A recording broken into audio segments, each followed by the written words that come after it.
इसमें एक चीज आपको बताता हूं, अगर आप हिंदी मीडियम से हैं कोई दिक्कत नहीं, क्योंकि मैं भी खुद हिंदी मीडियम से ही हूं। मैं आपकी, अगर जिन लोगों के मन में ये कंफ्यूजन चल रहा होगा कि सर आपने शायद कॉन्वेंट बैकग्राउंड रहा हो आपका, मैं बहुत ही स्पष्ट रूप से बता देता हूं कि 10th क्लास तक मेरी खुद बिहार बोर्ड रही है, ठीक है, और मैंने 12th में मैंने कॉन्वेंट किया था, 10+2 किया था।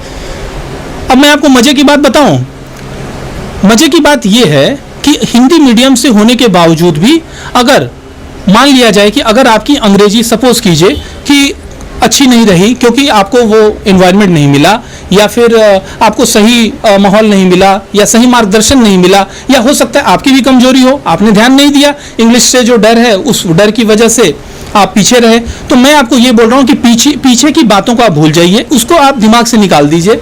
कोई भी समय हो, आप आज से अभी से लग जाइए। आपको करना क्या है, आपको वोकेबुलरी पे स्टार्ट करना है, थोड़ा थोड़ा धीरे धीरे, थोड़ी दिक्कत आएगी स्टार्टिंग में।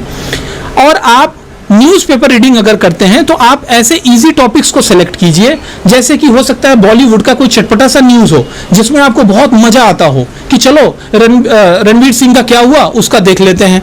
किसी को स्पोर्ट्स में इंटरेस्ट है तो स्पोर्ट्स वाले न्यूज़ को, ऐसी कोई गॉसिप को, ऐसे किसी आर्टिकल को, उन चीज़ों को आप पढ़िए, आप स्टार्ट कर दीजिए पढ़ना।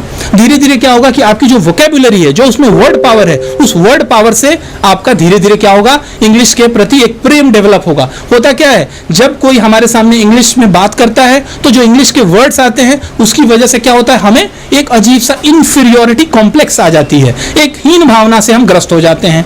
यही चीज को मैं बता रहा हूं कि जब धीरे धीरे with the passage of time, when you give time, when you spare some time for improvement of English, you will definitely gain confidence gradually. ये this will not happen in overnight, ये रातों रात नहीं होगा। ये क्या होगा, 1 हफ्ते लगेंगे आपको, 10 दिन होगा, 15 दिन होगा, धीरे धीरे क्या होगा, इंग्लिश के प्रति आपका एक इंटरेस्ट आ जाएगा। तो आप पढ़ना शुरू कर दीजिए। अगर आप बेसिक लेवल पे हैं, आपको लगता है कि आपकी इंग्लिश बहुत पुअर है, एंटोनिम्स, सिनोनिम्स, पैसेज कैसे हैंडल करूंगा मैं, एक्टिव वॉइस, पैसिव वॉइस, ये सारी चीजें ग्रामर की हैं, वो कैसे मैं करूंगा, आप आंख मूंद के पहले न्यूज़पेपर रीडिंग स्टार्ट कर दीजिए। न्यूज़पेपर रीडिंग से क्या होगा कि आपकी वोकेबुलरी और कुछ स्ट्रक्चर्स, जैसे कि उसमें देखेंगे आप कि न्यूज़पेपर रीडिंग में हम देखते हैं कि कई सारे ऑक्सिलरी वर्ब्स होते हैं, मोडाल्स होते हैं, might have, should have, could have, right, V3 verb के 3rd फॉर्म्स आते हैं, ठीक है। तो ये सारी चीजों की एक आपको एक अंडरस्टैंडिंग है ना, सबकॉन्शियस में ऑटोमेटिक होती चली जाएगी।